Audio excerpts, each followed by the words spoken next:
सब बड़े भल लगे जे तो माइंड ब्लोइंग से बीजीएम जो काम हेची निहाती लगिबो। तो भाई ओडिया फिल्म बो बुटो भूत जबरदस्त बॉक्स ऑफिस कलेक्शन करी ओडिशा फिल्म सिनेमा इतिहास रे एक नुआ रेकर्ड सृष्टि करिछि। बाबूशान महांती अर्चिता साहू अपराजिता महांती अभिनीत ए फिल्म 5 दिन रे केते कोटी टंका बॉक्स ऑफिस कलेक्शन करछंती चलंतु जानिबा। बो बुटो भूत प्रथम दिन रे 41 लाख, द्वितीय दिन रे 43 लाख, तृतीय दिन रे 1 कोटी 2 लाख टंका, चतुर्थ दिन रे 1 कोटी 31 लाख टंका एवं पंचम दिन रे 1 कोटी 3 लाख टंका आय करी एक नुआ रेकर्ड सृष्टि करिछि। मोट 5 दिन रे 4 कोटी 2 लाख टंका आय करिछि। कर्म को पछरा छाडिया पय आहुरी आय करबाकू पड़िबो। तो दर्शक बंधु जदि बाबूशान महांती को फैन हेताओ ताहले वीडियो रे गोटे लाइक कर देबे, चैनल रे नुआ थिले सब्सक्राइब करी बेल आइकन को ऑल कर नेबे काना एमिति छोटा मोटा इन्फॉर्मेशन सर्वप्रथम जाई पहुंचीबो। आ एबे बो बुटो भूत हे जाईछि सिंगल डे हाईएस्ट ग्रोसरिंग फिल्म जे कि अनुभव महांती को कर्म फिल्म रो रेकॉर्ड को भांगिछि। कर्म प्रथम दिन रे 59.75 लाख टंका रोजगार करथिले।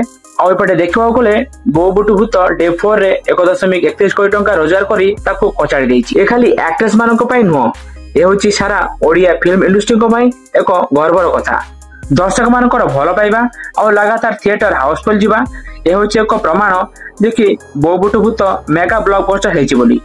आम Odia industry controversial actor Manoj Mishra से गोटे पॉडकास्ट आसी बाबूशान महांती को बो बुटो भूत को लेकिन एक मंतव्य रखिछि। मनोज मिश्र कहते जे ओडिशा रे जदि मते गोटे एक्टर भल लगे से होछि बाबूशान महांती। से कहते जे मु ए पर्यंत बाबूशान महांती को सहित कोनोसी फिल्म करि नाही, किंतु तांको पूरा भरोसा अछि जे बाबूशान महांती को कोनोसी भारतर बड़ निर्देशक को सहित काम करिया को मौका मिलिबो ताहेले से आयुष्मान खुराना, विकी कौशल बा राजकुमार राव को ठारू बेटर साबित हबो बोली कहछंती। से बाबूशान महांती को एक्टिंग स्किल को तारीफ करी से कहछंती जे खाली गोटे मौका दरकार। ता सहित बो बुटो भूतर सक्सेसफुल को आह्वान करी से कहछंती जे ए फिल्म सारा देश रे चालू बोली। किंतु ए लोक तांको कथा रे केबे भी अटल रहंतिनी।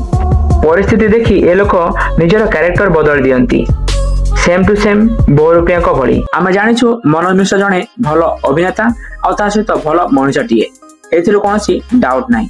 किंतु आमे एबे बो बुटो भूत विषय रे कथा हेबा। ए फिल्म रो गोटे खास कथा होची बो बुटो भूत एबे पान इंडिया रे रिलीज करिया पई चेष्टा करा जाउची, जहा कि ए विषय रे कोनोसी ऑफिशियल अनाउंसमेंट हेइ नांती। बस सुना जाउची ए फिल्म डी पान इंडिया रे रिलीज करा जिवो बोली। किंतु भाई गोटे कथा सत जे प्रोडक्शन तरफ रु जबरदस्त चेष्टा करा जाउची जे ओडिया फिल्म को पान इंडिया रे रिलीज करा जाउ बोली। एथिरे तो गोटे कथा स्पष्ट हो जाइछि जे ओडिया इंडस्ट्री केवल रीजनल सिनेमा हेइ रहबा को चाहू नांती। तो वो शायद हिंदी में भी आएगी और उसका ट्रेलर देखना तो बहुत अच्छा है, जहा कि ओडिया फिल्म को बॉलीवुड और साउथ फिल्म भली सारा देश रे पहुंचाइबा पई चेष्टा करा जाउची।